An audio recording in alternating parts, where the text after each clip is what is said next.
Hello, I'm Borbiza Mohammed, a journalist with Euro News Agency, and welcome to this journey through the magical island of Zanzibar. This video is enriched by the stunning aerial views captured by my drone during my trip in 2023, showcasing the unparalleled beauty of the island from the skies. Zanzibar is much more than just a tropical paradise. It is a melting pot of history, culture, and natural wonders, offering something unique for every traveler. From its rich and complex past to its vibrant present, Zanzibar weaves together the stories of explorers, traders, and settlers from Africa, Arabia, Persia, and Europe. Today, I'll be taking you on a deep dive into the island's history, culture, and world-famous connection to Freddie Mercury, along with a comprehensive guide to its best beaches and key attractions. Let's embark on this adventure together, and by the end, you'll feel as though you've already set foot on Zanzibar's soft, white sands. Zanzibar's history.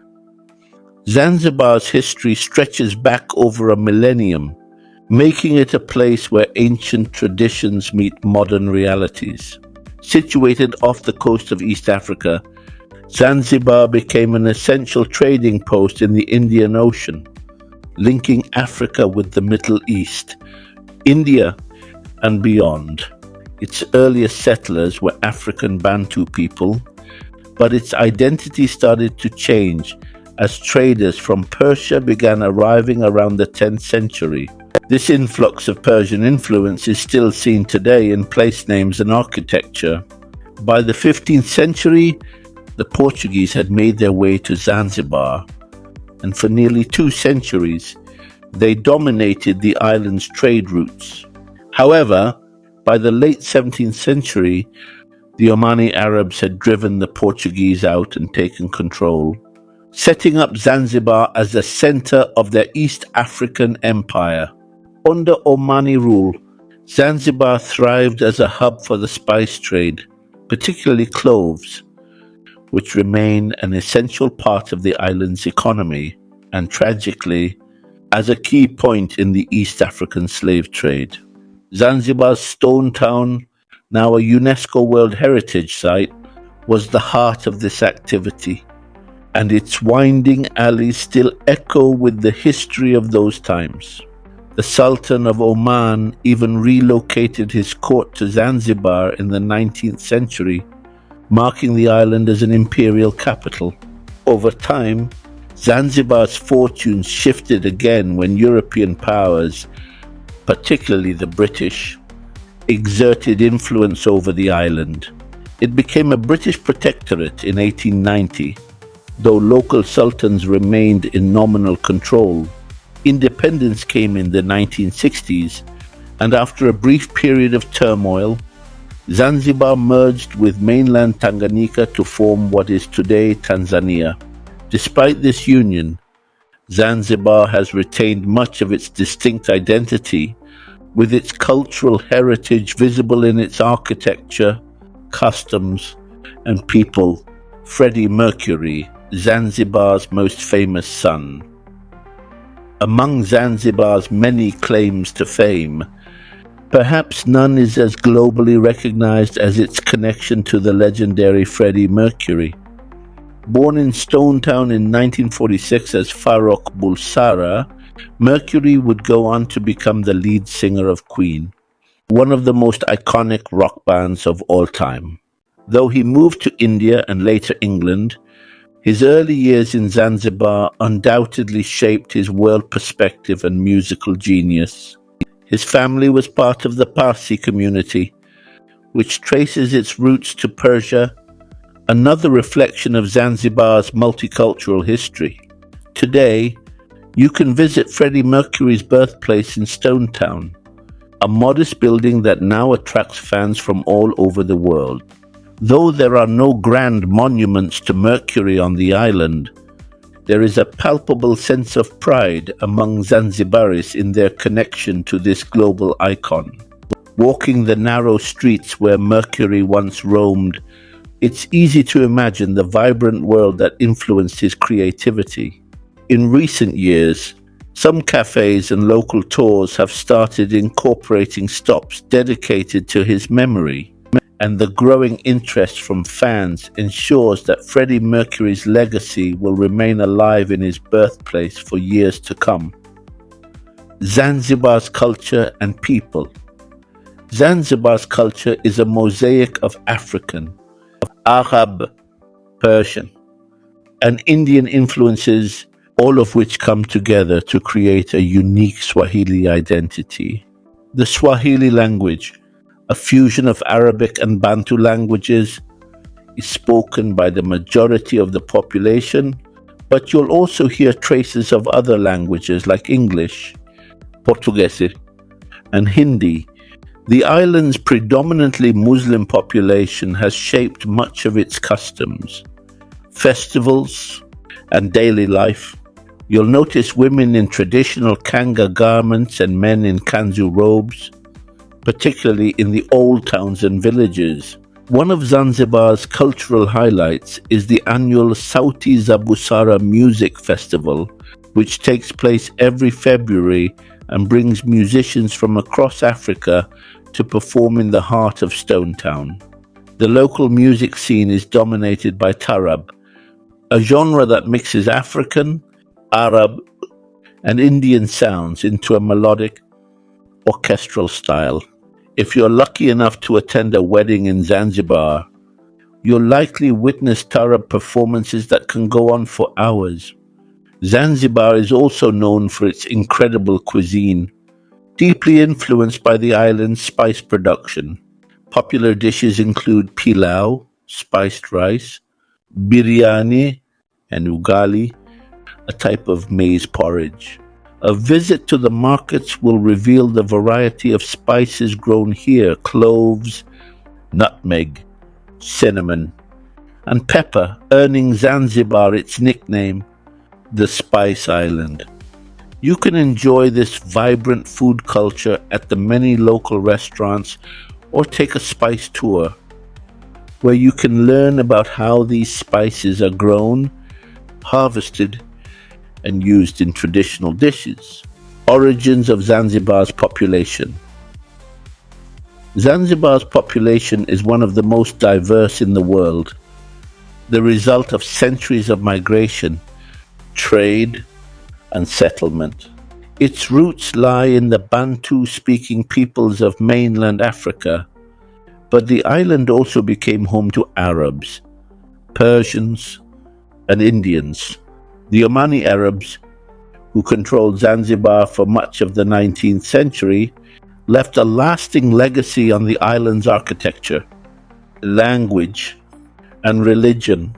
Indian merchants, too, have played an integral role in Zanzibar's economy and culture, and the Indian Ocean trade routes facilitated intermarriage between these groups, resulting in a richly blended society.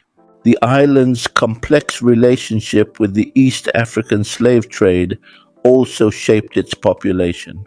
Although slavery was officially abolished in the 19th century, the descendants of those who were enslaved remain an important part of Zanzibari society.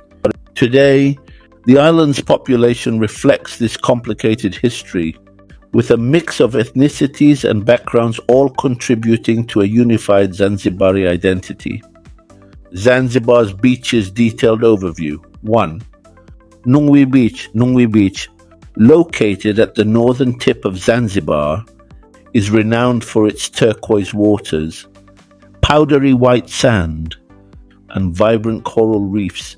This beach is popular with tourists for its year-round swimming conditions, as the tides here are not as dramatic as on the eastern coast. The area around Nungwi has developed into a bustling beach resort, complete with luxury hotels, beach bars, and lively nightlife. However, despite its popularity, Nungwi retains a local charm with fishing boats, dhows, still used by local fishermen. Pros, ideal for swimming, lively atmosphere with restaurants and bars, beautiful sunsets, water sports and diving. Cons, crowded during peak tourist seasons, more commercialized and expensive than other areas. 2. Kendwa Beach, just a short distance from Nungwi. Kendwa Beach offers a more relaxed and laid back experience. With similarly clear waters and gorgeous sunsets, Kendwa is also famous for its full moon parties. Unlike Nungwi, the tides here remain low throughout the day, making it perfect for uninterrupted swimming and sunbathing. Pros, less crowded, swimming all day due to consistent tides. Great for budget travelers and full moon party lovers. Cons, limited accommodation options, and can get noisy during full moon events. 3. Paje Beach. Paje, on the southeastern coast, is a haven for adventure seekers and water sports enthusiasts. It's known for its windsurfing and kitesurfing. Thanks to consistent winds and shallow waters, the nearby reef also makes Paje ideal for snorkeling. The village itself is small, with a mix of local homes, guest houses, and beach bars that cater to the backpacker crowd. Pros, ideal for water sports, less developed than Nungwi and Kendwa, authentic local experience. Cons, winds can be strong, especially during the kitesurfing season, fewer luxury resorts. 4. Jambiani Beach, a short distance from Paje. Jambiani is a quieter alternative with a strong local flavor. The beach here is long and wide, perfect for peaceful strolls, and the local fishermen continue to use traditional methods, giving you a glimpse into everyday Zanzibari life. Jambiani offers a more tranquil experience for those looking to relax and unwind. Pros, peaceful, traditional Zanzibari village experience, beautiful coral reefs for snorkeling. Cons, limited dining and nightlife options, and the accommodation choices are more basic. 5. Matenwe Beach. Matenwe Beach, located on the northeastern coast, is one of Zanzibar's more secluded spots. Its long stretches of white sand and close proximity to Mnemba Atoll make it an excellent choice for divers and snorkelers. Matamui is relatively underdeveloped, offering a quiet and serene atmosphere for those looking to escape the tourist crowds. Pros, quiet and peaceful, great for diving and snorkeling. Cons, fewer restaurants and accommodations, more isolated. 6. Kizimkazi Beach. Kizimkazi, on the southern coast, is famous for its dolphin tours. While the beach itself is rockier compared to others on the island, the experience of seeing dolphins up close is a major draw. Kizimkazi is also home to ancient mosques, adding a cultural element to your visit. Pros, dolphin tours, rich local history, great for marine life enthusiasts. Cons, rocky beach, fewer accommodations and amenities. Recommendations for tours and attractions. 1. Stone Town, the cultural heart of Zanzibar. Stone Town is a UNESCO World Heritage Site, known for its labyrinthine alleys, bustling markets, and grand buildings that reflect the island's rich history. Must-see landmarks include the House of Wonders, the Sultan's Palace, the Old Fort, and the Anglican Cathedral, which stands on the site of the former slave market. Spend time getting lost in the streets, visiting local shops selling spices, textiles, and crafts. 2. Jozani Forest. This forest is home to the endemic red colobus monkey, which can't be found anywhere else in the world. A visit to Jozani offers the opportunity to see these rare creatures up close, as well as a variety of other wildlife. including butterflies, birds, and mangrove trees. A peaceful walk through the forest is a